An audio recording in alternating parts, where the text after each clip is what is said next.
Bonjour à tous et bienvenue sur la chaîne Explique-moi ça. Aujourd'hui, je vous explique les règles de Tatsu. Alors, c'est un jeu édité chez Matago de Wolfgang Werner, illustré par Maxime Erso. Vous allez pouvoir y jouer de 2 à 4 joueurs à partir de 14 ans pour des parties d'environ 25 minutes. On est sur un jeu de pli et on est sur un jeu avec une mécanique innovante. En effet, vous allez voir qu'on va jouer en équipe et le principe de cette mécanique, c'est que à votre tour de jeu, vous allez pouvoir jouer une carte, mais vous allez pouvoir demander aux adversaires de jouer pour vous, voire même à votre coéquipier.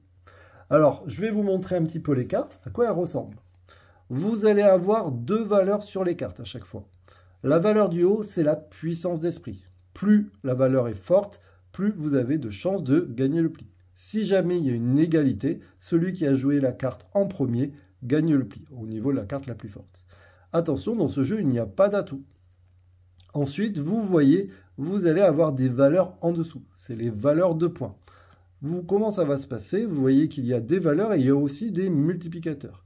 En effet, à la fin de la manche, on va regarder tous vos multiplicateurs de votre couleur et vous allez les multiplier par les différents points. Si jamais vous n'avez pas de multiplicateur de votre couleur, vous aurez tout simplement 0 points. Il existe une autre carte. Celle-ci, c'est l'esprit fusion. On voit qu'il y a les 2 esprits qui se rencontrent. Ça fait quoi? Si jamais à un moment donné, dans un pli, il y a quelqu'un qui joue cette carte, on mettra l'appli de côté et on va donc devoir essayer de gagner le prochain pli. Si vous gagnez le prochain pli, vous allez aussi gagner le pli qu'on a mis de côté. Donc ça, en fait, ça peut être très intéressant. Si quelqu'un a mis un 6, vous jouez celle-ci. Le pli est mis de côté et la prochaine fois que vous gagnez le pli, vous récupérez l'ensemble des 2 plis. Donc ça peut être très utile. Pour la mise en place, comment ça se passe? C'est très simple, on va mélanger les cartes et on va les distribuer à l'ensemble des joueurs. Au milieu, on mettra une carte qui va indiquer que, par exemple, ce joueur et ce joueur sont l'équipe rouge et ceux-là sont l'équipe jaune. Là, on est sur 4 joueurs. Si jamais vous jouez à 3 joueurs, vous voyez, on va les mettre comme ça et vous allez voir qu'il y a donc ici un jeu. On va aussi définir le premier joueur et donc on est parti. Alors comment ça se passe un tour de jeu? Tout simplement, à chaque tour, on va jouer une carte. Mais attention, je suis le joueur rouge, donc forcément, je dois poser du rouge devant moi. Je vais avoir des cartes jaunes, mais je vais aussi avoir des cartes rouges. Si par exemple, il n'y a aucune carte qui m'intéresse, même si j'ai des rouges, je peux tout à fait demander à quelqu'un de jouer pour moi. Je peux donc demander aux joueurs qui sont adverses ou alors à mon coéquipier. Je vais demander à mes adversaires. Je vais dire, tiens, par exemple, joue une carte rouge pour moi. L'adversaire va regarder ses cartes et va par exemple choisir. Alors si je lui mets un 5, c'est un peu intéressant pour lui. Je vais lui mettre un 2. Ensuite, on passe au joueur suivant. Le joueur suivant va pouvoir jouer une carte de sa couleur ou, toujours pareil, demander aux autres joueurs de jouer pour lui. Et ainsi de suite. Hop, on va imaginer qu'on fait ça. Et donc là, c'est à moi. Je pourrais tout à fait décider de, par exemple, jouer ici un 4.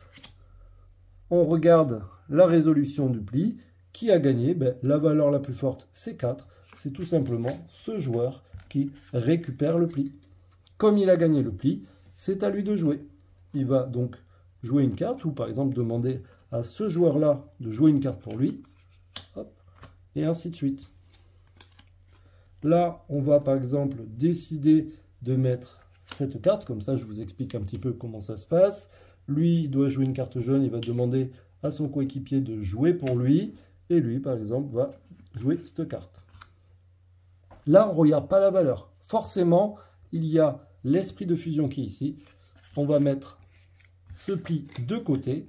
Et le prochain qui gagne ce pli, gagne aussi ce pli-là. Donc, celui qui a mis l'esprit de fusion va commencer. Donc là, en l'occurrence, c'est lui. Ensuite, lui, il doit jouer du jaune. Il va demander, par exemple, à ce joueur. Alors là, vous voyez, je ne réfléchis pas. Mais bon, l'idée, c'est d'essayer de mettre les meilleures cartes. Et voilà. Là, la valeur la plus forte, c'est le 6. Donc, il gagne ce pli. Mais il gagne aussi ce pli qui était en attente. Alors là, je vais avancer dans le jeu pour vous montrer comment on compte les points. Voici les plis de l'équipe rouge. On va regarder tous les multiplicateurs rouges. Donc ici, on a un x1.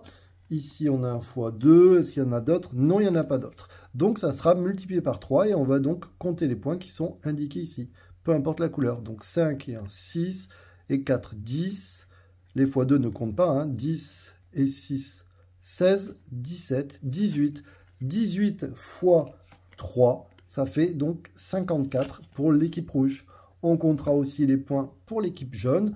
On le notera sur une feuille et le premier qui arrivera, enfin la première équipe qui arrivera à 500 points aura tout simplement gagné la partie. Donc vous avez vu, on est sur un jeu malin, stratégique, où il va falloir faire attention à quand on demande à nos adversaires, parce que forcément, ils ne vont pas forcément jouer les cartes à notre avantage. Et puis voilà. Allez, moi je vous dis à très bientôt. N'hésitez pas à vous abonner, à liker, à partager. Et puis en plus, les cartes sont très jolies. Bravo. Ciao, ciao.